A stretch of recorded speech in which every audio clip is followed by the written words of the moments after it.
Assalamualaikum warahmatullahi wabarakatuh. Hai, selamat datang di kelas Bu Elita. Apa kabar anak-anak yang hebat semuanya? Bu Elita berharap kalian dalam keadaan baik ya, sehat, bahagia, serta siap untuk belajar. Hari ini kita akan belajar bersama-sama untuk mata pelajaran tematik kelas 5. Kita akan belajar di tema 5 ekosistem, subtema 2 hubungan antar makhluk hidup dalam ekosistem, pembelajaran pertama. Mari anak-anak yang hebat, kita belajar dengan penuh semangat. Tujuan kita belajar hari ini adalah anak-anak yang hebat mampu menjelaskan rantai makanan yang ada pada suatu ekosistem. Tujuan yang selanjutnya yaitu anak-anak yang hebat mampu membuat gambar rantai makanan pada ekosistem lengkap dengan keterangannya dengan cermat. Anak-anak yang hebat, perhatikanlah gambar hewan-hewan langka asli Indonesia berikut ini. Apakah kamu tahu jenis habitat dan ekosistem tempat tinggal hewan-hewan tersebut? Berdiskusilah bersama teman-temanmu untuk mencatat nama hewan, habitat, dan jenis makanannya. Setelah berdiskusi tentang beberapa jenis hewan langka Indonesia, Siti, Udin, dan Dayu masih memperbincangkan hewan-hewan tersebut. Din, menurutmu mengapa hewan-hewan tersebut menjadi langka?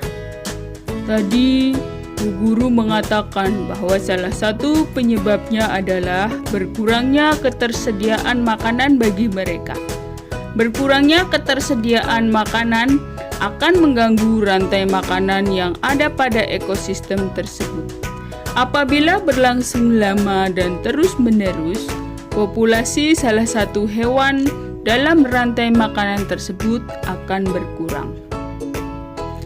Betul juga ya.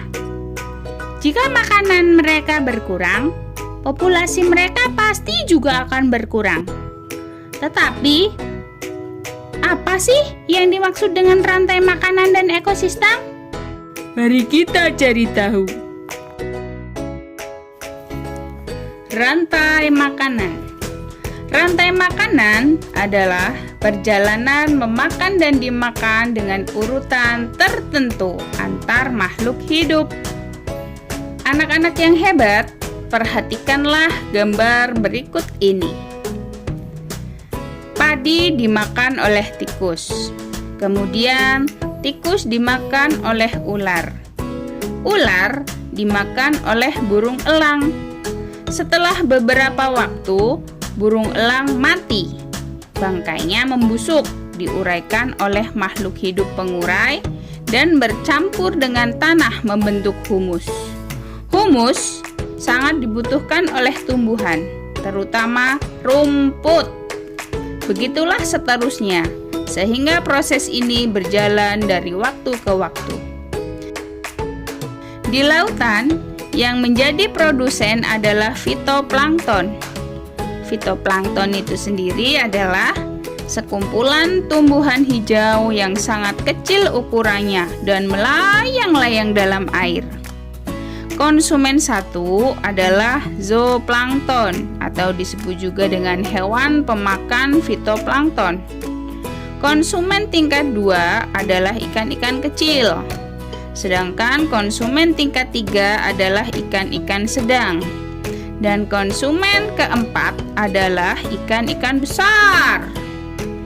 Urutan peristiwa memakan dan dimakan di atas dapat berjalan seimbang dan lancar jika seluruh komponen tersebut ada. Jika salah satu komponen tidak ada, akan terjadi ketimpangan dalam urutan memakan dan dimakan tersebut. Agar rantai makanan dapat terus berjalan, jumlah produsen harus lebih banyak daripada jumlah konsumen ke-1. Konsumen ke-1 lebih banyak daripada konsumen kedua, dan seterusnya. Ada satu lagi komponen yang berperan besar dalam rantai makanan, yaitu pengurai. Pengurai itu apa? Nah, di sini pengurai adalah makhluk hidup yang menguraikan kembali zat-zat yang semula terdapat dalam tubuh hewan dan tumbuhan yang telah mati. Hasil kerja pengurai dapat membantu proses penyuburan tanah. Contoh pengurai adalah bakteri dan jamur. Di dalam rantai makanan, terjadi perpindahan energi dari satu makhluk hidup ke makhluk hidup yang lain. Baiklah anak-anak yang hebat, perhatikanlah contoh rantai makanan berikut. 1. Tumbuhan memproduksi makanannya sendiri melalui proses fotosintesis. Jenis makanan yang diproduksi oleh tumbuhan berupa gula. Oleh tumbuhan, makanan dapat disimpan dalam bentuk biji, batang, buah, dan akar. 2. Konsumen tingkat 1 merupakan hewan herbivor atau pemakan tumbuhan. Makanan yang dimakan hewan tersebut akan diubah ke dalam bentuk energi untuk melakukan aktivitas dan bereproduksi. Contohnya, konsumen tingkat 1 adalah tikus. Yang ketiga adalah konsumen tingkat 2, merupakan hewan karnivor yang akan memakan konsumen tingkat 1. Jadi, konsumen tingkat 1 merupakan sumber energi bagi konsumen tingkat 2 agar dapat bertahan hidup. Contohnya, hewan konsumen tingkat 2 adalah ular. Yang keempat adalah konsumen tingkat 3. Konsumen tingkat 3 memakan konsumen tingkat 2. Contohnya, hewan tersebut adalah burung elang. Dan yang kelima, pada saat konsumen tingkat 3 mati, tubuhnya akan membusuk. Pada proses pembusukan, tubuhnya akan diurai oleh mikroorganisme seperti bakteri dan jamur. Hasil penguraian ini kemudian akan diubah oleh mikroorganisme dalam tanah untuk menjadi sumber makanan bagi tumbuhan seperti rumput.